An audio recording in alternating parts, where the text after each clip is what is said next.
Callie. So we use terms like social memory quite a bit, at least in a school like this, right? We have this notion that social memory has all these different facets, right? It can be stories that you pass down through your family, it can be ways that people interact with each other over time, but a lot of it is also about traces, things that we leave behind, things that are represented in the ways that we've already been talking about this morning. And increasingly those things are in digital form, and they tend to spill over into a lot of things that used to not be symbolically represented. Things that would be expressed interpersonally, that would be social behaviors and norms and traditions that didn't actually get encoded in some way that could be carried forward. Well, now we have an environment in which a lot of these things are represented digitally, and we have to make decisions about which of them to retain, how to carry them forward, and we have these really mundane questions like, if I just created a Word document, what is the thing to be kept, right?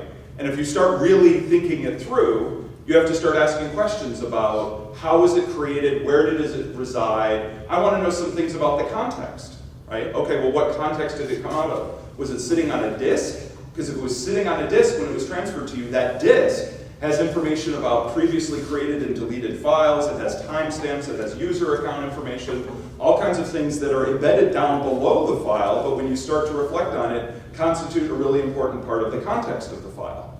Well, how about if that was a document that I downloaded from Google Docs? You might not be aware of this, but Google Docs keeps timestamps down to the fraction of a second of every revision you've ever made to any document ever in Google Docs, to a level of precision that somebody analyzing it can infer who you were based on your typing pattern. Well, you're not going to get that from the Word document you downloaded. You're going to get it through the API of the website that was run to generate the document for you. Well, how about the Word document that's sitting on your machine? The Word document, you may not be aware of this, is a zip file. A docx document is a zip file that you can open in WinZip or 7-zip or something and go in and see all the little component parts of XML. It's also something you could open in a hex editor, which is a different way of representing the information, going byte by byte by byte, right? And so essentially the space that I'm in my teaching and in my research is to guide people through decisions around how do you decide what the it is and how to keep it, right? So Cam Woods, who's here with me, and I have been working for about the past, 8-10 years, a while, on application of digital forensics methods and tools to archives and records management contexts. We've developed open source software that's been funded through the Mellon Foundation that's available for the world to use, and we have this consortium of numerous institutions around the world that are using it.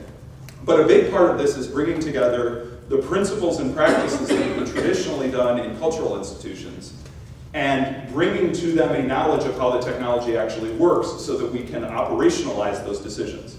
What is the thing that I need to be keeping and how will I do that? So a lot of my teaching is in trying to enable students to understand the underlying information technology, but bringing that to bear on applying the professional principles that we've had for a very long time, in terms of selection, in terms of representing people's interests, of being aware of sensitive information in the context that people are operating in.